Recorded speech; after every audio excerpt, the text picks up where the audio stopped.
हर्ष हर्ष jar कि अर्थ है आनंद खुशी से समस्त को ग्राम रे हर्ष उल्लास बांटी दौले क्या दुखरे देखा से इच्छा करुनथिले अन्यर दुख को लाघव करने हूँ हर्ष। मोर प्रिय दर्शक बंधु ए थिला ताबरडा बाप्टिस्ट मंडलीर गिर्जागृह पुणी एही ग्राम रे हर्ष लोहरांकर जन्म होइथिला 1973 रे।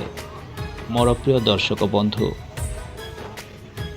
से मांडलिक भाव में अनेक साहाय्यर हाथ रखुथिले निजे मंडलीर प्रभु जीशुଙ୍କ ପାଇଁ सेवा जेपरि बढ़िबो सेथिपाई समस्त प्रकार कार्य सहयोगर मनोभाव रखुथिले। मोर प्रिय दर्शक बंधु मांडलिक भावे ग्राम भावे पारिवारिक भावे समस्त क्षेत्र में जो अंश होते एपरी व्यक्तित्व मिलवा अति अति कम अटे विरल स्वभाव विशिष्ट व्यक्ति।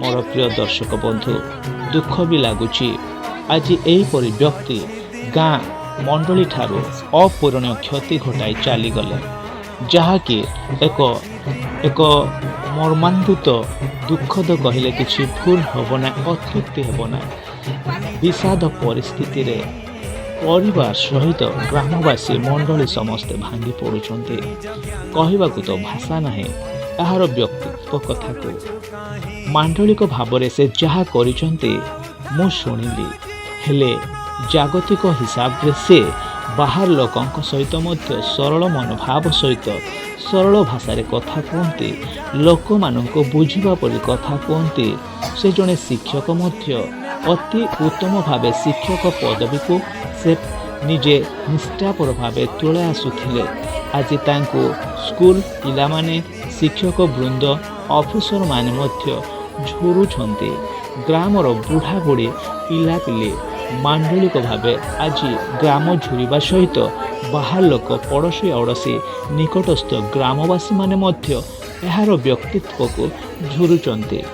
मोर प्रिय दर्शक माने आज हठात परिवार रे एक व्यक्तिर फांका पड़ा शून्य स्थान देखागला परिवार केते भांगी पड़ुछंती। ए वीडियो माध्यम मु आपण मानको एतिके अनुरोध करिबे शोक संतप्त परिवार पाई निश्चय आपण माने प्रार्थना करंतु दुख लागिबो जे आमाने आमानकर एक निकटस्थ बंधु को हराइछु परिवार निजर एक बहुमूल्य जिनिस को बहुमूल्य व्यक्तित्व को निज परिवार एक अंग को हराइछन्ति।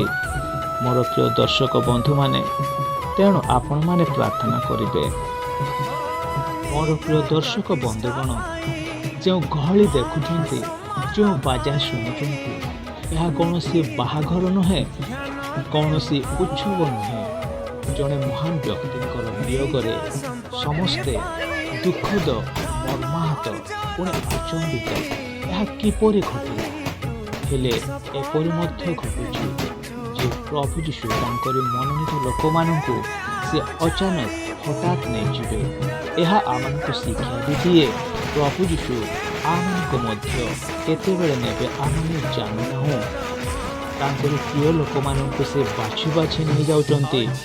मोर प्रिय दर्शक गण तो आमने जो माने रहिलु आमन को प्रभु जीशु केतेबेले नेबे आमने मध्य प्रभु ठारे लागि रहो व्यक्ति जनक प्रभु सेवार जीवन बिताउथिले यह मु देखिछि यह तांको सहित मु अनुभूति मध्य करिछि जे से जणे प्रभु को आध्यात्मिक क्षेत्र में निजको बढ़ाइबा परिचालित करनेबा व्यक्तित्व अटंती।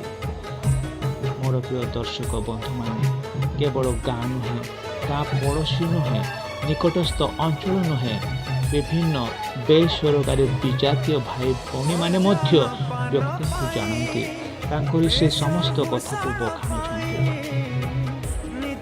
धन्य एही व्यक्ति जनक प्रभु जीशु निश्चय तांको कଳରେ पड़ाने विश्वास करुछि एतिकी रहिला जे आपण माने व्यक्ति प्रार्थना करबा सहित दुखी संतप्त परिवार को छाड़ी देवे नाही परिजन को छाड़ी देवे नाही प्रार्थना करिवे आमे जो माने रहिछु आमे प्रार्थना करिबा तांको कबर देवा पाए 2 जन नुहे 4 जन नुहे ଅଞ୍ଚଳରୁ ଅସଂଖ୍ୟ ଲୋକ ଏକାଠି ହୋଇଥିଲେ।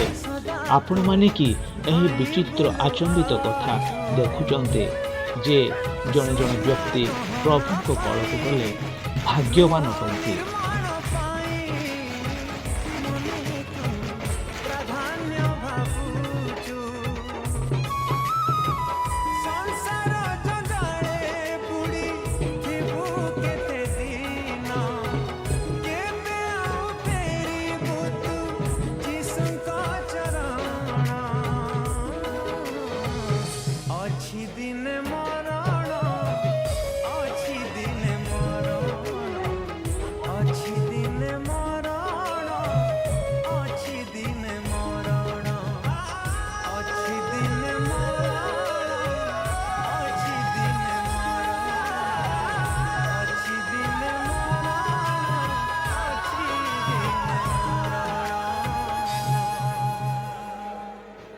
Namaskar Darsak Bandhu. Today we have recorded a wonderful song from the developer thank AB Music YouTube channel production house. जहाँ पर Gita possibly parchi wonderful lyrics and music by Amit Bharnaik sir.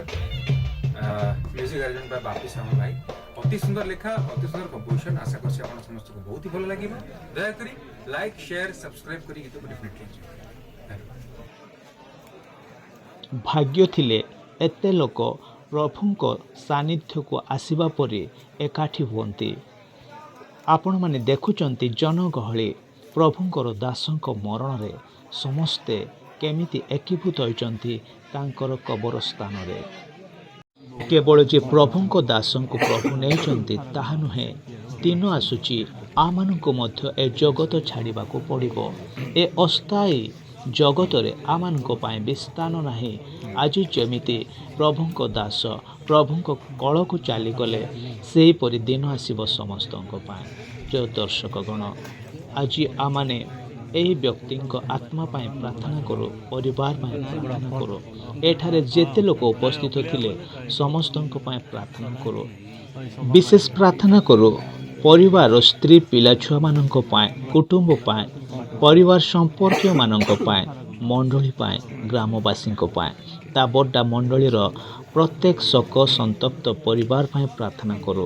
ନିହାତି ମଣ୍ଡଳୀର ଏହି ଅଭାବ ଆଉ ପରିପୂରଣ କରିବା କାହା ପକ୍ଷରେ ସମ୍ଭବ ନୁହେଁ ଦର୍ଶକଗଣ।